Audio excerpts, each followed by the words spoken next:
প্রিয় দর্শক, সাজ্জাদ কাদিরের প্রীতি নিন, শুভেচ্ছা নিন। আজকে আমি একা কথা বলবো না, দ্বৈতভাবে কথা বলবো। আজকে আমাদের এই লাইভে যুক্ত হয়েছেন ধানমন্ডি ৩২ নম্বর বাঁচানোর যে নতুন একটা নাটক আমরা দেখলাম, সেই নাটকটা দেখার পরে আমার সে বিখ্যাত ডায়লগটা মনে পড়লো। একজন লোক মারা গিয়েছে, কিভাবে মারা গিয়েছে, তার কপালে গুলি লেগেছিল, সে পরে মরে গেছে। তো তার লাশ দেখতে এসে আরেকজন বলছে, যাই হোক, কপালে গুলি লাগুক আর না লাগুক, চোখ দুইটা তো বাঁচছে। সো যে ধানমন্ডি ৩২ অলরেডি গত জানুয়ারির ৫ তারিখ থেকে মহাসমারোহে গুড়িয়ে দেওয়া হলো এবং এখন বোধহয় পিছনের দুই একটা জায়গায় একটু স্ট্রাকচার টিকে আছে, সেটা রক্ষা করার জন্য ডক্টর ইউনূস এবং ওয়াকার ইউনূস, একবারে বলি ওয়াকার ইউনূসের বিভিন্ন বাহিনীর যে প্রাণপণ চেষ্টা আমরা দেখলাম। এই নাটকটা দেখতে আসলেও মানে এখন কি বলবো, মজাও লাগে, হাসিও পায়, আবার ক্লান্তও লাগে। মানে এটা হচ্ছে অনেক ওই বাংলা সিনেমায় জসিম, বা ধরেন জসিমরা আপনারা অনেকে চিনবেন না, যারা অল্প বয়সী দর্শক আছেন, ডিপজলকে হয়তো কিছু কিছু চিনবেন। এটা ফাইটিং ডিরেক্টর জাহাঙ্গীর আলম এইরকম করে মারছে, এইরকম করে মারছে, এই যে মানে গোটা একটা খুব জোরে দেখিয়ে খুব ধীরে মারার একটা চেষ্টা, এই নাটকটা উভয় পক্ষ ধরে করছিল এবং জিনিসটা আসলে সারাদিন ব্যাপী চললো। দুপুর থেকে বোধহয় শুরু হয়েছিল এবং সন্ধ্যার পরে এক লোক দেখলাম সে ৩ শিফটে মার খেয়েছে। মানে সে প্রথমে সকালে গিয়ে একবার মার খেয়েছে পুলিশের হাতে, মাঝখানে একবার আর্মির হাতে খেয়েছে এবং পরে ফিনিশিং নাকি সন্ধ্যার পরে আবার মার খেয়েছে। ফেসবুকে একটা রিলসে দেখলাম।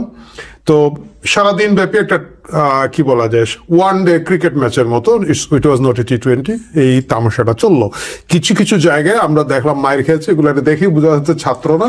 মানে আজকাল মুশকিলটা হচ্ছে কি, ছাত্রদের সাথে অছাত্র, বহিরাগত অছাত্র, যেগুলাকে আমি বলি না, আপনারা ছাপড়ি বলেন, সে ছাপড়ি টাইপের লোকজন সব আইসা জড়ো হয়ে যায়, কিন্তু এগুলাকে একটু বেশি মার আছে। ছাত্রদের উপরে একটু অল্প মানে পিটুনিটা কম লেগেছে। আমার কাছে মনে হচ্ছে এদের প্রতি আক্রোশটা বেশি ছিল এবং এদের প্রতি যখন মেরেছে মানে তখন মনে হয়েছে যে অনেকটা যে রুনা লালার আবার এই গানটা, একই গান আবার নতুন করে দিয়েছেন না উনি কোক স্টুডিও বাংলাতে, দামাদ্দাম মাস কালান্দার, এই দামাদ্দাম মাস কালান্দার মোডে এদেরকে মারা হয়েছে। বাকিদেরকে এক্ষেত্রে একটু নাটক কম করা হয়েছে। এটার কারণটা কি? মানে যে ভবন অলরেডি ভেঙে দেওয়া হয়েছে, কপালে গুলি করে মেরে ফেলা হয়েছে, এইটার চোখ বাঁচানোর জন্য এই যুদ্ধটার কারণটা কি? 3টা কারণ আমার পর্যবেক্ষণে। প্রথম যে জিনিসটা হচ্ছে, আপনারা দেখেছেন যে সারা দেশের বিভিন্ন জায়গায় এখন গ্রামীণ ব্যাংকের শাখার উপরে পাল্টা আক্রমণ শুরু হয়েছে। গ্রামীণ ব্যাংক হচ্ছে ডক্টর মোহাম্মদ ইউনূসের অর্ধাঙ্গিনী। অর্ধাঙ্গিনী কিভাবে? নোবেল পুরস্কারটা কিন্তু ডক্টর মোহাম্মদ ইউনূস পুরোটা পান নাই। ডক্টর মোহাম্মদ ইউনূসকে নোবেল পুরস্কারের অর্ধেক দেওয়া হয়েছে এবং গ্রামীণ ব্যাংকে সেপারেটলি অর্ধেক দেওয়া হয়েছে। এই দুটো মিলে ওই বছরের শান্তিতে নোবেল পুরস্কারটা দেওয়া হয়েছে। সো অর্ধাঙ্গিনী না বলে অর্ধ পুরস্কারাঙ্গিনী বা কিছু একটা বলা যেতে পারে, সেটা হচ্ছে যে গ্রামীণ ব্যাংক। এখন এই গ্রামীণ ব্যাংকের উপরে কে বা কাহারা সারা বাংলাদেশের বিভিন্ন জায়গায় আক্রমণ শুরু করেছে এবং সেই আক্রমণগুলো হুটহাট শুরু হয়েছে, পুড়িয়ে দেওয়া হচ্ছে এবং এগুলো মিডিয়া অনেক ধামাচাপা দেওয়া হচ্ছে। ধামাচাপা দেওয়ার পরেও মাঝে মাঝে একটু একটু লিক হয়ে যায় এবং সেই লিক থেকে বোঝা যাচ্ছে যে সারা বাংলাদেশে এটা তীব্র করা, মানে কে বা কাহারা তীব্র করছে। আমার ধারণা সম্ভবত ডক্টর মোহাম্মদ ইউনূস বুঝেছেন যে এখন 1 বছর আগের অবস্থা নাই। তিনি যেভাবে ফেরোসাস্তে নৃশংসভাবে বিভিন্ন জায়গায় মবকে উস্কে দিয়েছেন, মানে শুধু মবকে উনি আশকারা দিয়েছেন কথাটা নয়, কিন্তু উস্কে দিয়েছেন। আশকারা দেওয়া হচ্ছে যে তোরা যা, আমি দেখলাম, হাততালি দিলাম। উস্কে দেওয়া হচ্ছে নিজে বুদ্ধি পরামর্শ করে কোনো না কোনো ভাবে দেওয়া। মানে আমরা অনেকেই, আমি জানি আমার অনেক দর্শক এখন ইনবক্সে আমাকে গালাগালি শুরু করবেন, কারণ আমিও আপনাদের সাথেই ছিলাম, আপনাদের সাথে মিলে আমিও শেখ হাসিনাকে রেগুলার গালাগালি করতাম যে ডক্টর মোহাম্মদ ইউনূসের মতো একটা মহান ব্যক্তিকে তিনি এইভাবে একটা হেনস্থা করছেন। কিন্তু ডক্টর মোহাম্মদ ইউনূস যে আসলে একটা ফেরোসাস্ট, খুবই ঠান্ডা মাথার আর নৃশংস প্রতিশোধ পরায়ণ একটা লোক, সেটা কিন্তু গত 1 বছরে পরিষ্কার হয়েছে। আপনাদের মনে আছে যে তিনি একবার বলেছিলেন, তোমরা বলো সরকারের মধ্যে ফেসিবাদের লোক আছে, আমি বলি তোমাদের গ্রামেও আছে। তোমরা তাদেরকে কথা বল। মানে উনি গ্রাম পর্যন্ত এই সন্ত্রাসটা, এই মব সন্ত্রাসটা ছড়িয়ে দেওয়ার জন্য এর চেয়ে ভদ্রভাবে, এত সুন্দরভাবে পলিটিক্যালি কারেক্টনেসের জায়গা থেকে আর কেউ বলতে পারবে না। মানে এই জিনিস তো আর আসলে যে কেউ চাইলে পারে না। বাকিরা ধরেন ডাস্টবিন শফিকের মতো অতি উৎসাহে কিছু বলে ফেলবে, কিন্তু ডক্টর মোহাম্মদ ইউনূস পেরেছেন। সো এই নৃশংসতা তিনি দেখিয়েছেন। 32 নম্বর যখন কি বলে প্রথমবার বুলডোজার লাগানো হয়, এসকাভেটর, বুলডোজার, ভেকু যাই বলেন, সেটা যখন লাগানো হয় তখন এটা কিন্তু 3 দিন ধরে ধীরে ধীরে এই কয়লার আগুনে পোড়ানোর মতো, সফট কুকিং এর মতো এটা ভাঙ্গা হয়েছে। এবং এখানের মধ্যে লোকজন গিয়ে, ভাইরাল সিদ্দিক মার্কার লোকজন গিয়ে বলেছে যে এটার মধ্যে বাড়ি দিলে ফেরেশতারাও এসে বাড়ি দিচ্ছে। এবং যমুনায় বসা আমাদের মহান ফেরেশতা সদৃশ ব্যক্তি তিনি এটা দেখেছেন। এবং 3 দিন পরে যখন বলছে ভাঙ্গাভাঙ্গি শেষ হয়ে গেছে, তখন একটা বিবৃতি দিয়েছে, এইটা তো আমরা জানি না, কি কি লিখছে না। তখন খুব গম্ভীরভাবে বলেছে, আমরা এটা গভীরভাবে পর্যবেক্ষণ করছি, এটা তীব্র নিন্দা করছি, ভবিষ্যতে এটা করতে দেওয়া হবে না, কি কি যেন বলেছে তখন। মানে হচ্ছে যে এক ধরনের উপহাস করা। এটা অনেকটা ওই যে শেখ হাসিনার একটা উকিল দিয়েছে না যেতে, এই তাজুল কোর্টে, ওই লোক দেখছে না, হেসে হেসে বলতেছে আমার আসামি কি যেন আমার মক্কেলের বিরুদ্ধে রায় গেছে, আমি খুবই ক্ষুব্ধ দুঃখিত বলে হাসতেছে না, মানে ইয়ার্কি করতেছে না। এই ইয়ার্কিটা ডক্টর মোহাম্মদ ইউনূস তখন করেছে, দেখ আমি পারি, তুই আমাকে কি করছিস, পারি। তো পারিটা কার উপরে পারি, এখন শেখ হাসিনার উপরে পারে না, কারণ শেখ হাসিনার তো এর বাড়ি তো শেখ হাসিনা, এটা ট্রাস্টের, এটা সরকারের বা জনগণের বা কি একটা পাবলিক ট্রাস্ট করে দাও। 32 নম্বরের কিন্তু চাইলেও শেখ হাসিনা, শেখ রেহানার বংশধররা এটা নিতে পারবে না, এই জায়গাটা ওনাদের না এখন। কিন্তু ডক্টর মোহাম্মদ ইউনূস তাইলে পুরো বাঙালির উপরে বলেছে যে দেখ চাইলে পারি, তোদের ইমোশন আবেগ টাবেগ সব দিলাম। কিন্তু সেই ডক্টর মোহাম্মদ ইউনূস এখন যখন তার বিভিন্ন জায়গায় গ্রামীণ ব্যাংকের উপরে হামলা হওয়া শুরু হয়েছে, উনি বুঝেছে যে এই মব সন্ত্রাস যদি এখন বন্ধ না হয়, এখন পাল্টা দামাদ্দাম মাস কালান্দা শুরু হয়ে যাবে, পাল্টা অ্যাকশন শুরু হচ্ছে। কারণ একটা সময় নাবিশ্বাস হচ্ছে, যাদের উপরে আমরা খুব বেশি মব সন্ত্রাস চাপিয়ে দিচ্ছি, যাদেরকে আমরা খুব বেশি প্রেসারে ফেলে দিচ্ছি, তাদেরই কোনো অংশ কোথাও না কোথাও হয়তো এটা রিয়েক্ট করছে। এবং এই জন্যই কিন্তু 32 নম্বর রক্ষার এই দিনব্যাপী নাটক আমরা দেখতে পেলাম। আমি ব্যক্তিগতভাবে মনে করি কি 32 নম্বর পুরোটা ভেঙে ফেলা উচিত ছিল। কারণ এটা হইল কি, তাইলে চ্যাপ্টার শেষ, কুল্লু খালাস, তারপরে তার ভাঙার কিছু থাকবে না। যাই হোক, সেটা সরকার আটকে দিয়েছেন, বিশেষ করে পুলিশ এবং সেনাবাহিনী বেশ জোরালো ভূমিকা রেখেছেন। সেনাবাহিনী অনেকদিন পরে দেখলাম যে না, সেনাবাহিনী একটা আছে বাংলাদেশে, আমি এটা ভুলেই গেছিলাম। মানে আগে আমরা দেখতাম নাহিদরে কান্দে লয়ে ঘুরে, মানে লিটারালি ঘুরে, ভাই আপনারা মনে আছে কিনা, কাঁধে নিয়ে ঘুরে, মানে নাহিদরে নিয়েছে ওইখানে যেটা বয়স্ক লোক নিত আর ধরেন মুতে দিত সেনাবাহিনীর কাঁধের মধ্যে, এটা একটা সিরিয়াস ইস্যু হইতো না। তো নাহিদ অবশ্যই ইয়াং লোক, একটু ওয়েট ওজন বেশি আছে, বাট আর্মি এই ওজন নিতে পারে। যাই হোক, এটা হচ্ছে মূল কারণ, মানে এটা আটকানোর পিছনে একটা বড় কারণ। দ্বিতীয় যে কারণ হচ্ছে, একটা নাটক তৈরি করার চেষ্টা করা হয়েছিল, যে অনেক বিক্ষুব্ধ লোকজন অনেক এটা ওইটা গিয়েছে এবং ওইখানের মধ্যে কাহিনী হয়েছে। কিন্তু এবার মুশকিল হচ্ছে, আমার কাছে মনে হয় তারেক রহমান জানিয়ে দিলাম 32 দখল নিলাম, এই দখলবাজের ওই অংশটুকু যারা 32 নম্বরকে টেম্পো স্ট্যান্ড ভেবে দখল করতে গিয়েছিল, এরা বোধহয় এবার যায় নাই। এইবার ভেকু 2টার ভাড়া কে দিয়েছে আমি জানি না, আমি শিওর, আমি নিশ্চিত এইটা আমাদের কি যেন ঢাকা দক্ষিণের জনতার মেয়র একজন আছেন না আমাদের, ইশরাক ভাই এটা দেন নাই। কারণ ইশরাক ভাই আগের বার কি বলা যায়, এটা প্রতারিত হয়েছেন বলেন বা যেভাবেই বলেন, ওইটা হয়েছেন। উনি জনতার মেয়র, উনি ভেবেছিলেন যে ওইখানে গিয়ে যদি একটু 2টা এক্সকাভেটর দেওয়া যায়, কিছু লোকজন পাঠানো যায়, তাহলে হয়তো তার মেয়রশিপটা এরা দিবে। কিন্তু পরে উনি বুঝেছেন, আশা দিন যে গেল, আশা পূরণ হইল না। এই যে সরকার এসেছে, এই যে মানে টোটাল সরকার, বাচ্চা এবং বুড়া মিলা যে সরকার আর কি, এরা নিজেদের বাইরে কাউরে কিছু বুঝে না। এই জন্য আমার ধারণা ইশরাক সাহেব জান নাই। মানে যে বাড়িকে ওনার বাপ, যে বাড়ির মালিককে বাপ ডেকে মুক্তিযুদ্ধ করেছিল, সেইটা ভাঙার দৃষ্টতা বলুন বা রিসোর্স উনি যে দিয়েছিলেন, দিয়ে অন্য লাভ হয় নাই, উনি জান নাই। এবং 32 নম্বর দখল নিলাম, তারেক ভাইকে জানিয়ে দিলাম, জানাইতে ওরা জান নাই। কারা গিয়েছেন, যারা গিয়েছেন তাদের একটা অংশ সেইখানের মধ্যে হুজুগে বাঙ্গাল গিয়েছেন, এবং আরেকটা অংশ হচ্ছে মূল মব নিয়ন্ত্রণ যারা বাংলাদেশে এখন করছে। কারণ এই মুহূর্তে বাংলাদেশের সবচেয়ে বড় ব্যবসাটা হচ্ছে মবের ব্যবসা।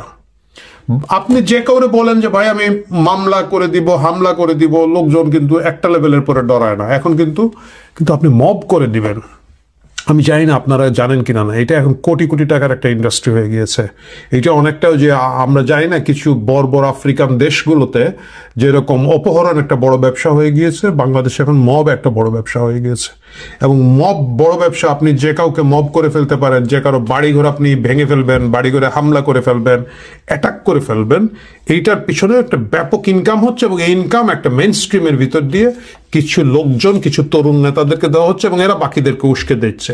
আরেকটা গ্রুপ আছে ভাইরাল হওয়ার জন্য যায়, ওইখানে গেলে ভাইরাল সিদ্দিক হওয়া যায়, সেটা আলাদা, এরা যাবেই। কিন্তু এই মবের ব্যবসাটা করার জন্য আপনাকে একটা শক্তি এবং এনার্জি দিতে হবে। আমরা আগে যেটা দেখতাম যে ঢাকা শহরের শীর্ষ সন্ত্রাসী ছিল 19 জন না 21 জন ছিল, যেমন এই যে জোসেফ, তারপর সুব্রত বাইন, কালা জাহাঙ্গীর, এরা ছিল। এরা মাঝে মাঝে নিজের শক্তি প্রদর্শন করত, কারণ এটা যদি প্রদর্শন না করে থাকে তাহলে কিন্তু লোকজন আর তাদেরকে চাঁদা দিবে না। মানে তখন ধরেন এই টোটাল মহাখালী, গুলশান, বনানী এই ব্লকটা নিয়ন্ত্রণ করতো কালা জাহাঙ্গীর। তো ওইখানে আমার অফিস ছিল, আমার খেয়াল আছে যে 2-3 মাস 4 মাস পরে বা 6 মাস পরে একটা বড় আকারের ত্রাস জাহাঙ্গীর বাহিনী করতো, কাউকে গুলি করে মেরে ফেললো বা এমনভাবে মানে বিভৎসভাবে আক্রমণ করলো, কুপাইলো। আমরা বাকি যারা ব্যবসাপাতি করতাম ওইখানে আমরা সবাই সতর্ক হয়ে যেত, আরে ভাই এই তো ভাই এদেরকে দিতে হবে। এখন এই জিনিসটাই করা হচ্ছে এবং এটা করার জন্য সবচেয়ে ভালো যে জায়গাটা হচ্ছে, ওই যে উত্তরা করে এমপির একটা বাড়ি পুড়াইছে, ওইগুলো কিন্তু এখন আর ওই মিডিয়া অ্যাটেনশন পায় না। So they have to come back again and again 32 নম্বরে আসতে এবং 32 নম্বর ভাঙতে হবে। এবং এটার রোজ ভাঙলে কিন্তু আর চাঁদাবাজির ব্যবসা থাকবে না, মববাজির ব্যবসা থাকবে না। সুতরাং কেউ দেখাচ্ছে যে দেখ এটা আমরা পারি। এবং এর ভিতর দিয়ে সাধারণ ছাত্রছাত্রী যারা মজা দেখার জন্য বলেন, উত্তেজনার জন্য বলেন, আগ্রহ ইমোশনের জন্য বলেন, আবেগ আছে, এই আবেগকে তা উস্কে দেওয়া হয়, চাবি দিয়ে ছেড়ে দেওয়া হয় এবং তারা যায় ওইখানের মধ্যে ভাঙতে। কোথা থেকে এক্সকেভেটর আসে, কারা ভাড়া দেয়, এটা কিন্তু 99.99% লোক ওইখানে যারা যায় তারা বলতে পারবে না।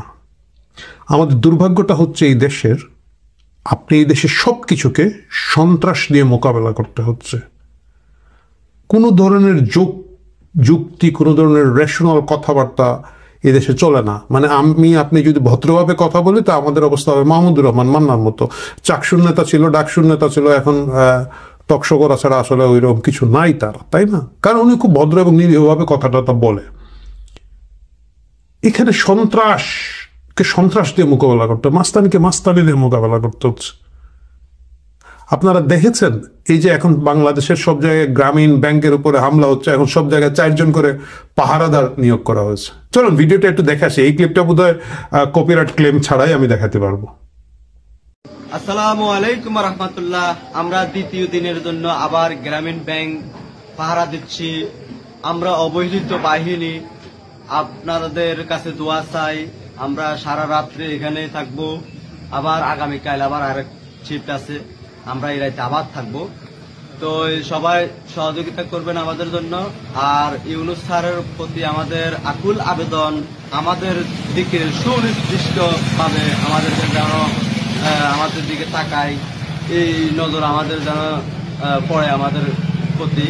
আমরা এইভাবে যদি এখন 4 জন করে নিরাপত্তা প্রহরী, আমি জানি না এরা পুলিশ না প্রাইভেট নিরাপত্তা বাহিনী, কারণ আজকাল ইউনিফর্ম দেখে বোঝা যায় না কে কোনটা, নিয়োগ করা হয় এবং 25,000 গ্রামীণ ব্যাংকের শাখায় যদি 4 জন করে নিরাপত্তা প্রহরী প্রতি রাতে পাহারা দেন, তাহলে 1 লক্ষ লোককে ওইখানে ডেপ্লয় করতে হচ্ছে। এইটা করে এবং যারা এই কাজগুলো করছে, যারা বিভিন্ন জায়গায় এটার মধ্যে হামলা করছে, তারা যদি বিশ্বাস করে যে ওইটা করে তারা অন্য 2টা আক্রমণ থেকে বাঁচবে, তাহলে কিন্তু এই আক্রমণ আরো তীব্র হবে।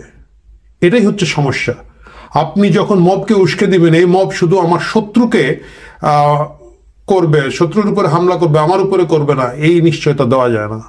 ফ্রাঙ্কেনস্টাইনের এই দানবটা যখন বেরিয়ে যায়, যখন আপনি বোতলের ভিতর থেকে বোতলের দত্তকে বের করে দেন, সেই দত্ত শুধুমাত্র আমার প্রতিপক্ষকে আক্রমণ করবে, হামলা করবে, সে কিন্তু না।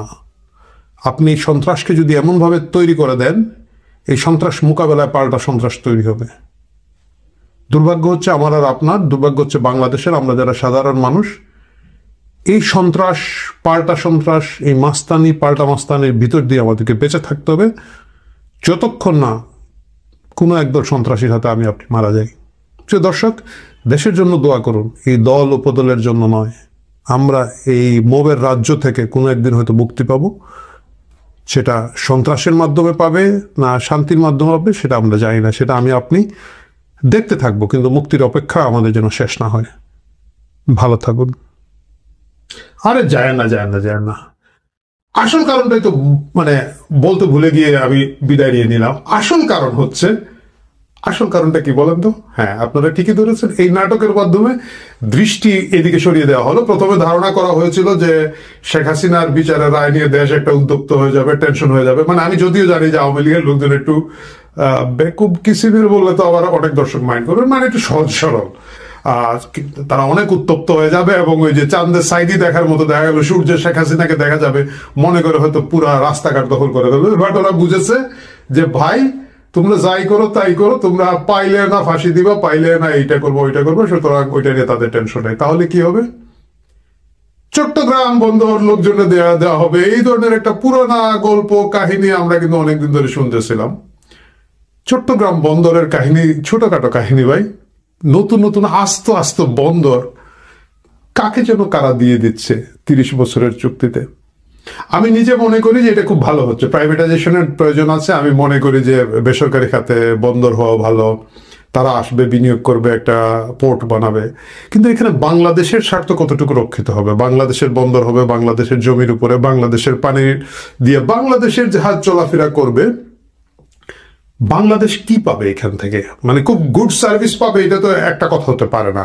মানে আপনি তো কাউকে বলতে পারেন না যে ঠিক আছে অমুকের বাসা ও পরিষ্কার রাখতে পারে না, সো ওর অ্যাপার্টমেন্টটা আমি দখলে নিয়ে আমি পরিষ্কার করবো, আমি থাকবো, এটা তো হইতে পারে না। মানে you have to give a service charge বা কোনো, এটা কি হবে এটা কেউ জানে না। কিন্তু বন্দরের এই চুক্তিটা খুব একটা স্পর্শকাতর দিনে সিগনেচার করা হলো, যেদিন শেখ হাসিনার রায়টা বেরোবে। কারণ হচ্ছে সবাই রায় নিয়ে ব্যস্ত থাকবে, কিন্তু দেখা গেল যে রায় নিয়ে কেউ ব্যস্ত না। আপনারা অনেকেই দেখেছেন যে কোর্টের ভিতরে অর্ধেক লোক ঘুমাচ্ছিল। মানে অনেকে বলবেন যে এটা মাংস মাসুদ মার্কা ইংরেজি স্টেপ ডাউন শুনে ঘুমিয়েছে, তা কিন্তু না, এমনি ঘুমিয়েছে। লোকজন এটা জানে কি হবে। আচ্ছা ঠিক আছে, তো এখন তাহলে কি হবে? এবং আওয়ামী লীগ এটাকে কোনোভাবে প্রতিরোধ করতে আইলো না। আওয়ামী লীগকে দেখে মনে হলো যে ঠিক আছে, কি আর করবে। এবং দুর্ভাগ্য, আপনারা অনেকেই জানেন যে ফাঁসির রায় হলো আওয়ামী লীগের নেতাদের, শেখ হাসিনা এবং কামাল সাহেবের। আর মিষ্টি খাইতে গিয়ে মারামারি করে বিএনপির ছাত্র দলের একজন মারা গেছে, যেন কোন জায়গায় দেখলাম। মানে এরা নিজেদের মধ্যে এমন ভাবে মারামারি করে, একটা মিষ্টি খাইতে গিয়ে মরে যায়, সে আলাপ বাইরে। কিন্তু তখন এই 32 নম্বরের এই পুরো নাটকটা খুব জোরালো এবং স্পাইসি ভাবে করে রাখা হইলো সারাদিন ব্যাপী। এবং যখন সিগনেচার শেষ হয়ে গেছে, এখন বলছে তুকু বাড়ি চলে যা। প্রিয় দর্শক, এখন কিন্তু আমি সিরিয়াসলি বিদায় নিচ্ছি। এই যে মাঝখানে আপনাদেরকে একটু ক্যামোফ্লেজ করে গেলাম, টাটা বাই বাই বলে আবার ফিরত আসলাম, এই রাজনীতি এখন বাংলাদেশে চলছে। বাট এই দুইটার ফাঁকে আমি এখন পর্যন্ত কোনো চুক্তি স্বাক্ষর করি নাই, এটা নিশ্চিত বলতে পারি। ভালো থাকবেন, কথা হবে।